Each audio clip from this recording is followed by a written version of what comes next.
Hello, welcome everybody. We are so happy to be hosting this spotlight session today. This is an opportunity to learn about our learning community opportunity, apprenticing students into STEM thinking. And we are going to give just a couple of minutes grace period for people to get into the Zoom. And so while we do that, wanted to give you something to be thinking about and chatting about. So we welcome you to be considering a way that you have innovated in this past year and think about things, related to your life, like how do you parent, how do you exercise, how do you worship, or how do you get your hobbies engaged in? And feel free to share an example of your innovations in the chat. So we're going to just kind of give a few minutes waiting for the rest of our group to join. And see how we have all been innovating in this past year. Good morning. If you're just joining us, we are sharing ways that we've been innovative in the past year as we wait for the rest of our group to join. Okay, we'll take just another minute or two.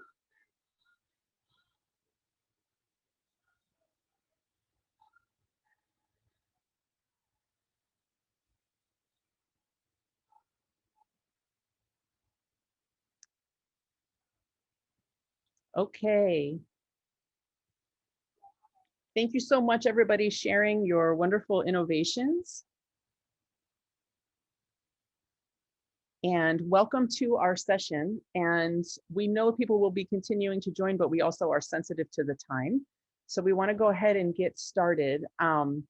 There's a link to the materials for today in the chat. So we welcome, we hope that you will click on those. We'll be needing them as we go.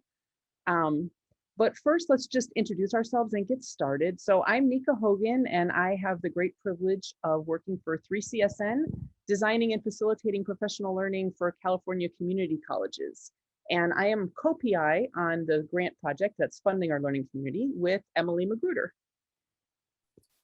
Thanks, Nika. I'm Emily Magruder, and I have the privilege of working in the California State University Office of the Chancellor, supporting various faculty development and innovative teaching projects across the campuses. And in the context of this grant, what's really exciting is being able to work with instructors across two vast systems doing vitally important work in California.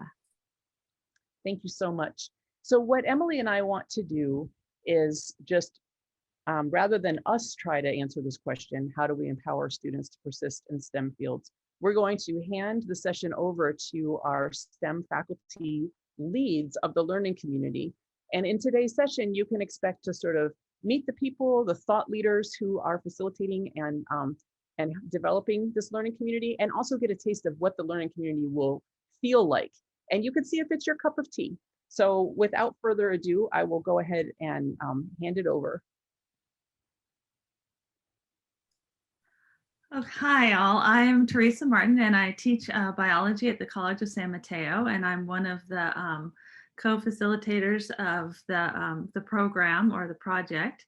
And I wanted just to share a little bit about what got me involved in this kind of approach to teaching. When I first got introduced to it, I was really looking for a way to kind of flip my classroom and to have students do reading outside of class and do their homework, because I really wasn't sure that students were doing the reading, and I didn't know if they knew how to do the reading. So this was a way to introduce kind of that reading skill building with my students.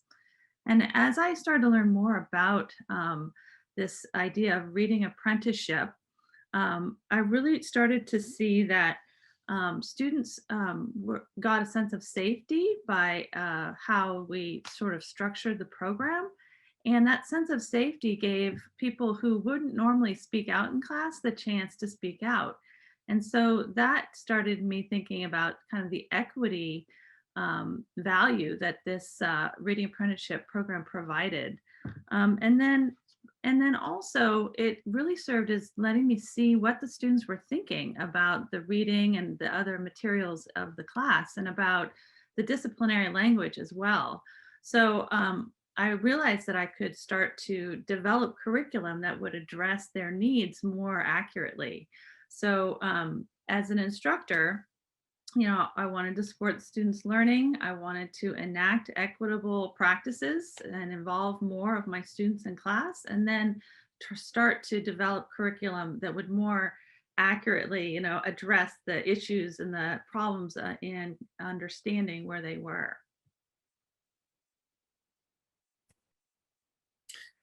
Hi, everybody. My name is Richard Abdel Karim. I am a math instructor, associate professor at Pasadena City College.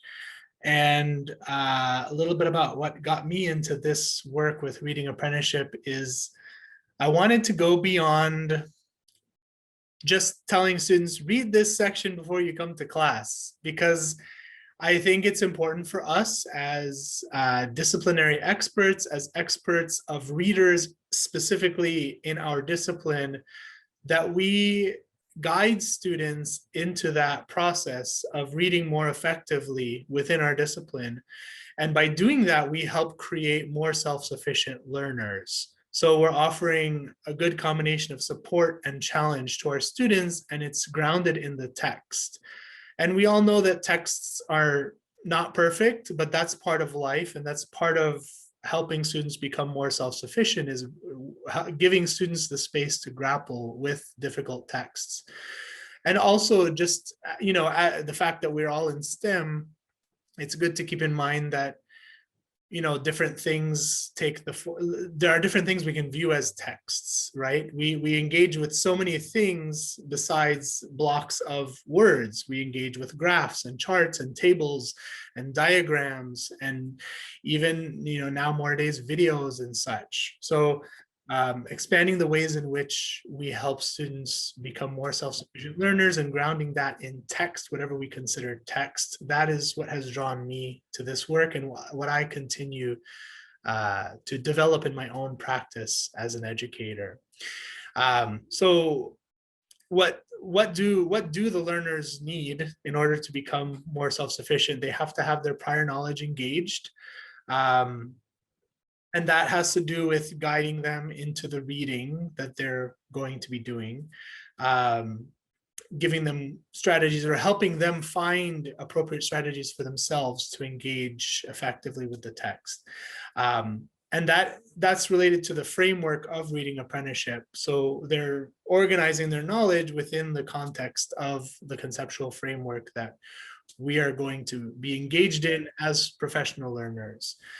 And then finally, a big part of this apprenticeship model is, as the expert, I can demonstrate all I want and I can reveal my thought process all I want.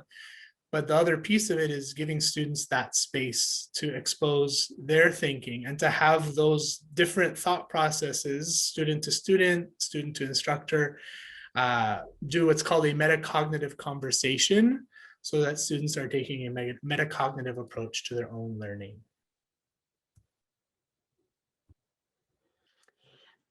And my name is Linda Zarzana. I teach chemistry at American River College, and I'm also the coordinator of our Science Success Center. And I got into Reading Apprenticeship very similar to Teresa and Richard, because I was looking for ways to make my students more successful, not only my chemistry students, but also the wide variety of STEM students that we see in the Success Center.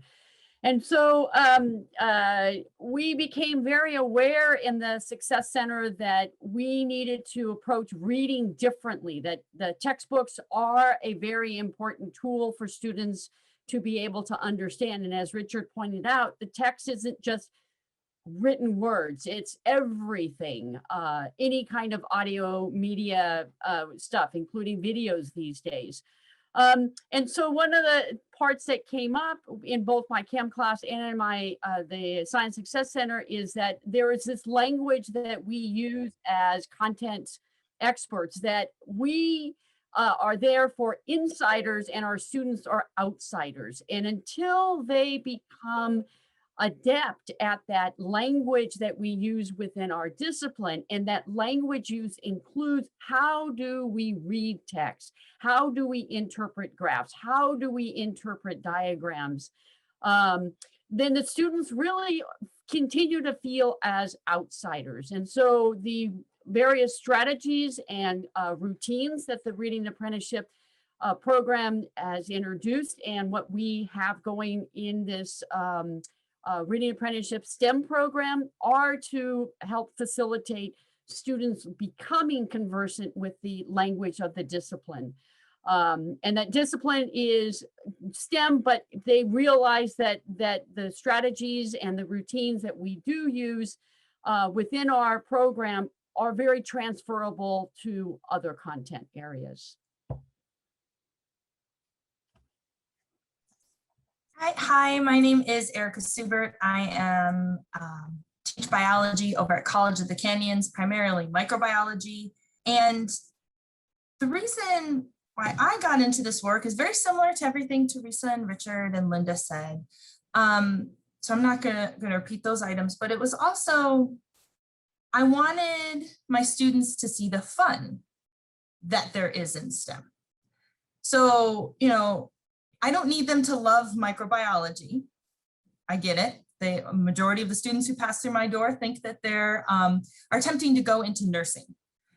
I might have a love for environmental microbiology, but that's okay. They don't need that. But what I would like to see, I would like them to see that this is enjoyable work and that it is possible for someone to love it. And they could recognize in me, oh, this instructor loves this material and this is why. That's kind of fun. That's interesting to learn. And what's one way that I found is a good way to get them to explore in the content and really see that there's nuances and different avenues that you can take with things.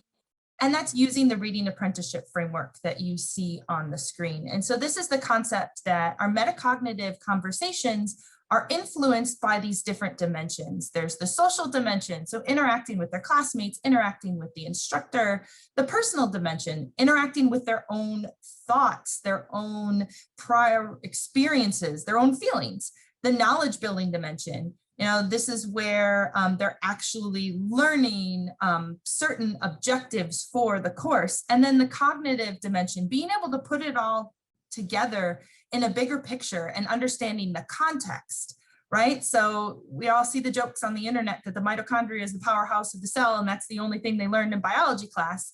But if they really get the big picture, they'll understand why that phrase is used, that, oh, this is what that organelle provides to the cell. This is how it works in the bigger picture.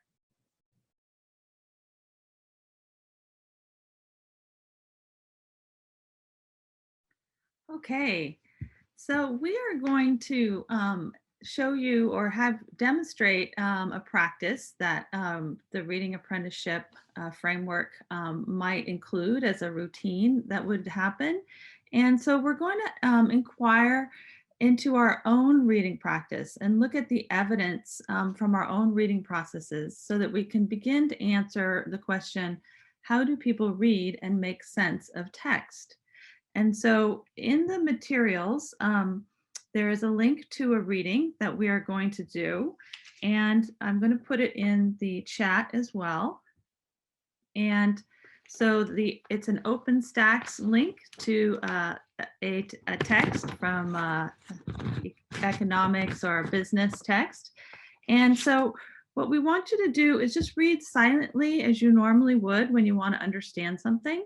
And, you know, use any strategies that you would regularly use to make sense of the text. And you'll have 5 minutes to read, and then there'll be a short written response afterwards. And it's okay if you don't finish the text. So we'll go ahead and give you 5 minutes of silence now so that you can read that text. I think that has been 3 minutes. Am I right? Oh, I've got another minute or so. Oh, sorry. Have to remember to resume the recording. I always forget. Hi, everyone. So I appreciate that people are starting to share strategies in the chat. That's awesome. And I'm hoping that you had an opportunity to, write down, like really think about what was it your brain was doing? What were you thinking as you were reading? What were you doing to make sense of text? And we leave that a very open-ended and vague question intentionally.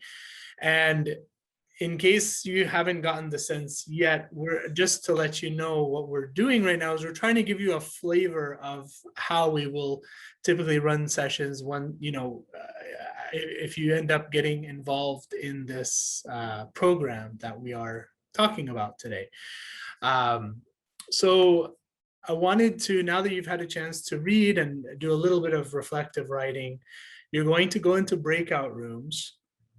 And I mentioned earlier in my introduction, this idea of a metacognitive conversation where people are sharing their own thought processes, and those thought processes are talking to each other, whatever that means, whatever that looks like.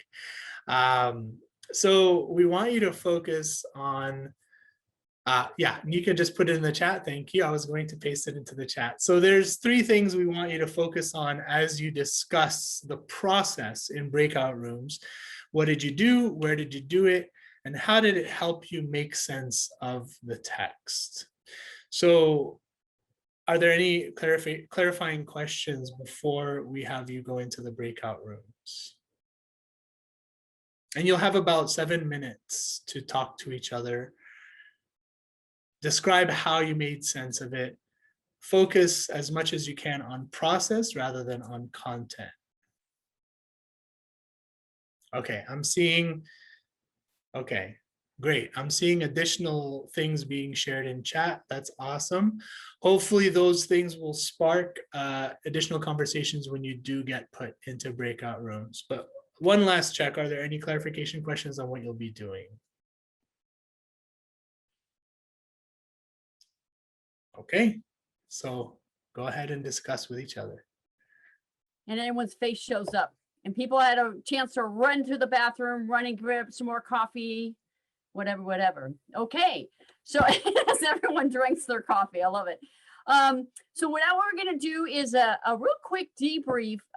Since you had an opportunity to share your thinking in the breakout rooms, now we're going to do a whole group share out, and Erica is going to keep tabs of our conversation, and we're sharing that right now. And Erica, can you make it bigger?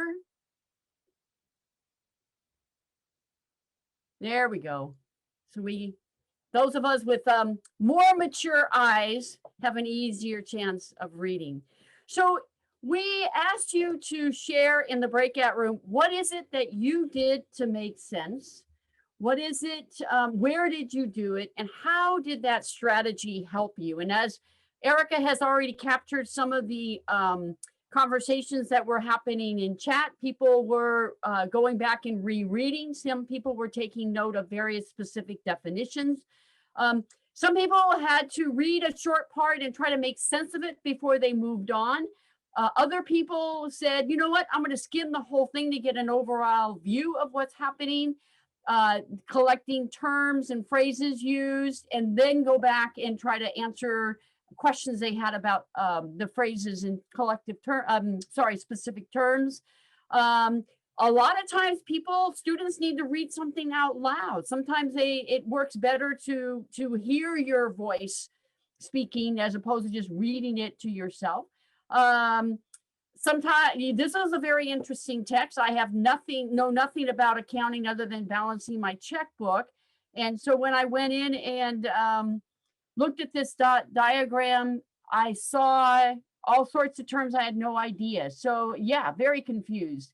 And I consider myself a experienced reader. So even though I feel I can read proficiently, when I read this text, I was very affronted by a number of things. So people are saying they skimmed flow charts. Excellent. Someone was keeping an idea on flow charts. Someone talks about doing a screen reading software. Okay, so people are summarizing, sometimes phrase by phrase. Okay, so really taking a slower process than just reading fluidly through the text. It seems like people are pausing and trying to make sense of the text as they went along.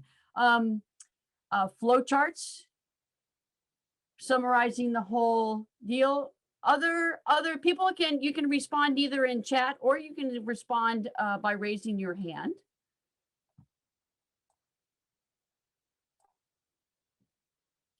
More flowcharts.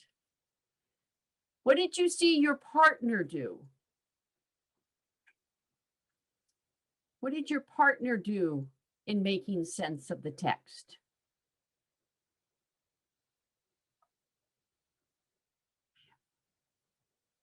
Okay, so Leonardo talks about trying to, it sounds like trying to connect it to something happening in real life so that he felt emotionally motivated.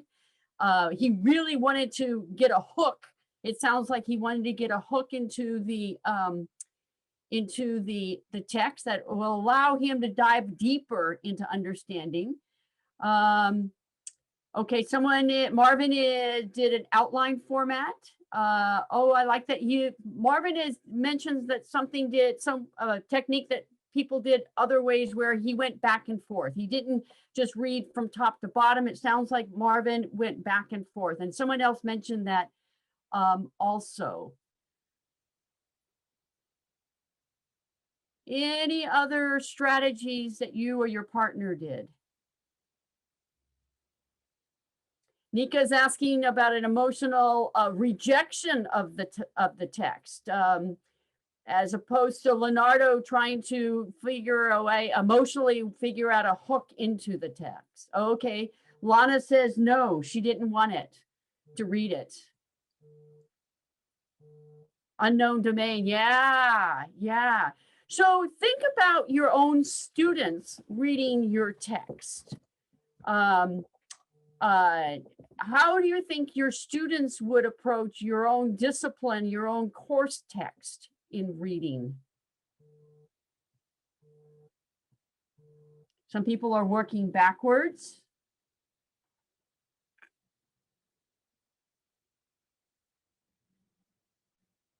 So what Erica has done is captured the strategies that you have mentioned about trying to make sense of this text. How many of these strategies do you think your students?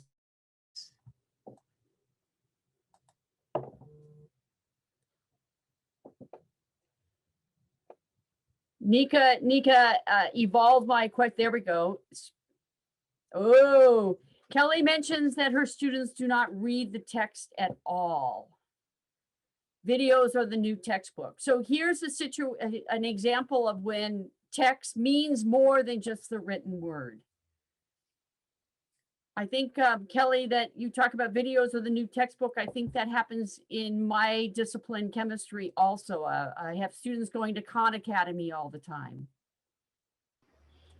Cynthia's comment is now talking about something that occurred in the breakout room. Yes, that's exactly why we wanted you to look at a text that was hopefully unfamiliar to you.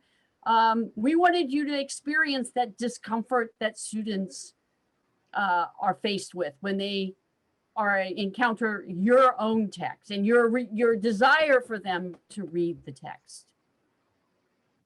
Yes, Salvador has a wonderful point. They try to be a very fluid reader where they start at the beginning and they read all the way to the end, yet they don't understand that proficient reading oftentimes is very unfluid. It's very jerky. It's very stop and pause and think and go back and reread. So Nika is going to talk a little bit more about our opportunity to engage in dialogue with other STEM faculty concerning some of the points that you're bringing up in engaging in a learning community over the next year. Thank you so much, Linda. So what we have done right now, and we've done it in a really kind of a rushed way, But just to give you a sense of what you would be getting into if you joined our learning community, it's very inquiry based and experiential. And so we will almost always be asking you to do something that lets you be in the student lens. And then also we will talk about, well, how did that work for you as a learner? And, you know, how would you modify or utilize that? And so what Erica was recording on that Google Doc, which Erica, if you would share that doc in the chat, if you didn't already, you probably did already, is creating just a list of all the different strategies that we noticed ourselves using. And, you know, if you were going to bring this into your classroom, you could take a problem or a graph or any important text or video, anything that you're considering as important to understand and worthy of some time making sense with. And you could invite the students to do the same thing we just did, generate what are the strategies that they're using? What are they doing to make sense of things, and have a conversation, which at the very least would demystify the fact that making sense of things is effortful. And it means, you know, like thinking, externalizing your thinking, sharing that thinking with others, having conversations and moving forward. And that's the kind of thing that students a lot of times think that it should all be like automatic, invisible, really fast, and perfectly comprehended. And they have a sense of like, everybody in here gets this but me. And we all know that that's not the case. So I'm going to just toggle back to the PowerPoint. So give me 1 second, please. And do a little bit of final framing on our approach, which is ultimately about, you know, helping instructors to create active and equitable,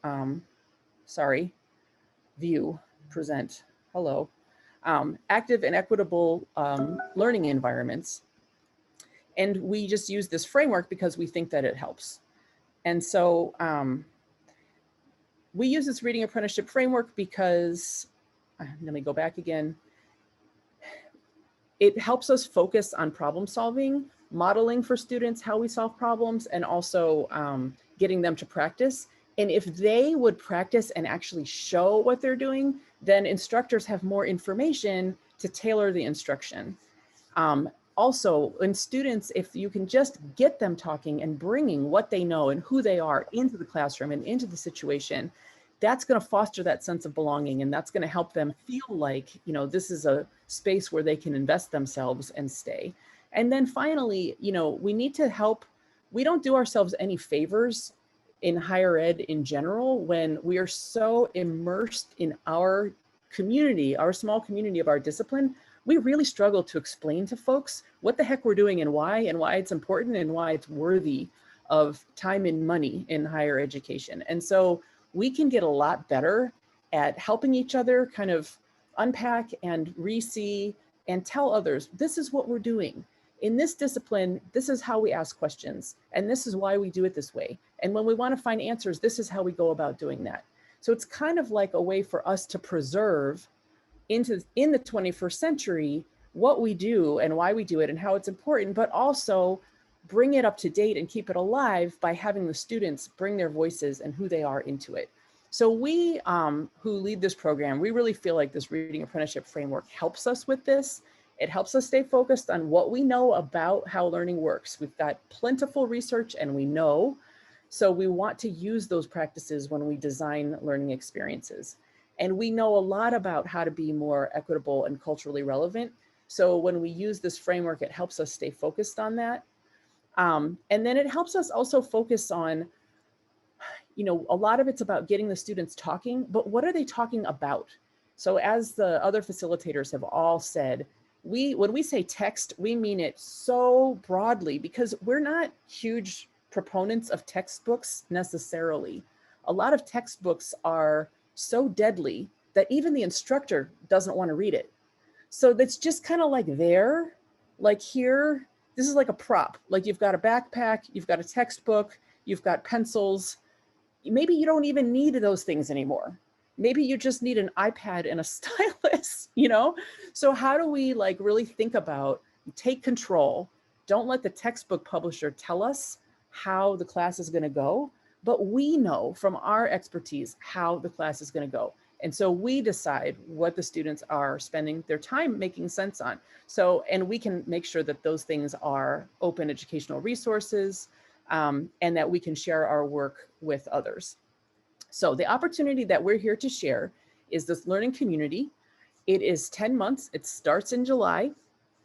And in your materials, you've got a full schedule of everything, so you can check it out. We have a couple of intensive sessions. So it starts with 3 days where it's all online, but it's still pretty intense. Like you kind of want to reserve those 3 days. It'd be 2 hours in Zoom and then like 2 hours of work in Canvas or with a partner for 3 days in a row. So that's our sort of onboarding launch. And then once a month, we have meetings where we're workshopping ideas, building knowledge. We give a lot of the time over to you, the faculty, to be working with each other. And again, we're working with a framework. So it's not a lot of like, do this, this, and this. It's more like mapping back to this framework to give us a stable way to be thinking about our efforts. And if you participate in the learning community, you get $1,000 at the end. And if they are of use to you, you can apply for units from CSUDH, 5 units. So we wanted to make sure that there is time, and we have a whole 6 minutes left for questions and answers. And so this is just the timeline. You've got the link to the interest form, which is just a little survey. We kind of want to get a sense of, because we'd like to balance across CSU and community college. We want to balance across disciplines. We want to balance across the regions. And so if you let us know as soon as possible that you want to do this thing, we know it's not for everyone. So, no pressure. It's not evangelical. We just think that this framework really helps. So if it's resonating with you and you like it, and you want to get into this inquiry with us, let us know right away and we will do our best to get you a spot. So I'm going to stop talking and see what's happening in the chat and just open this up for questions and answers, which any of us can answer. Hey, I'm really looking forward to it. I'm excited. So hope I can join, and I feel it's not like it's a continuous learning, I think, because the more we just spend time analyzing, this is again a metacognitive reflection for all of us as a teacher, what to do, how better to do things. So yeah, I'm really looking forward to it. So yay. Thank you, Gayatri.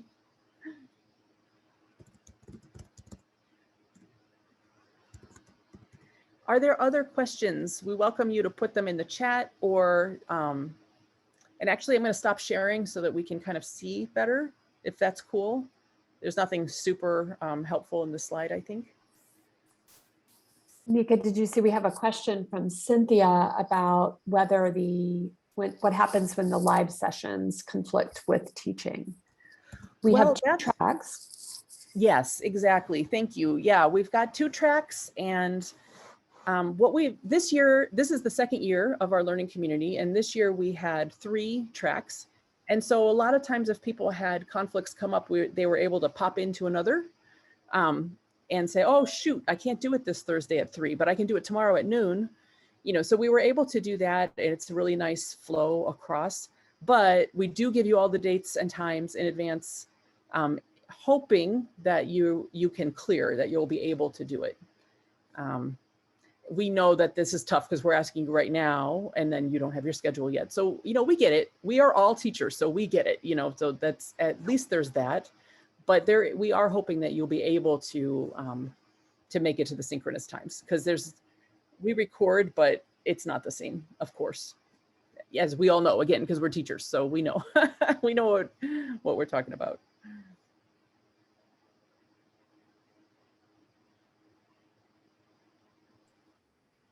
Cynthia has a question in chat about the units, the 5 units.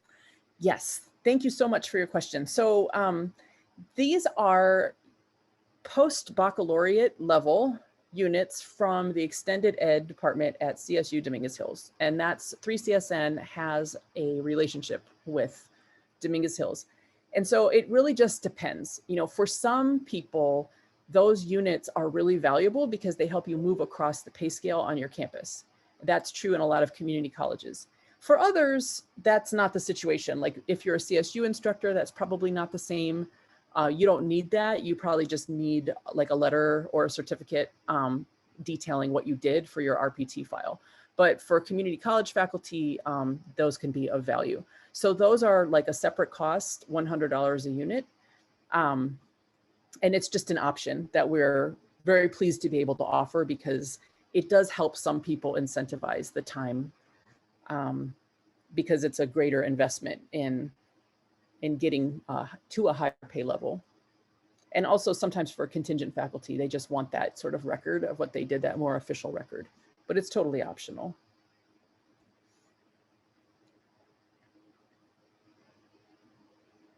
Okay, and so the calendar of the meetings is linked, and I can just find you the direct link. Yeah. And William, Wassam, I'm sorry, we don't have another date for another session like this on the books, but we probably will do one. The only reason we wouldn't is if we get like 400 people who want to participate and we're like, overwhelmed, and then we will probably stop advertising. But otherwise, we probably will, in about a month or so, do another round of awareness. So we're at 11:59. Any of my colleagues and co-facilitators, is there anything that we need to say that we have forgotten to say?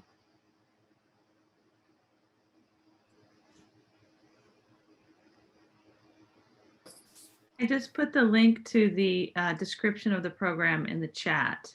Thank you, Teresa. We thank you so much for spending this time with us. And we know that if you're brand new to this, it can seem a little frenetic for a Zoom and not what you were expecting. But if you've made it this far, you may be interested, and we would love to work with you. So thank you again so much. We appreciate it. And our emails are all on the agenda, so just feel free to reach out if you have further questions.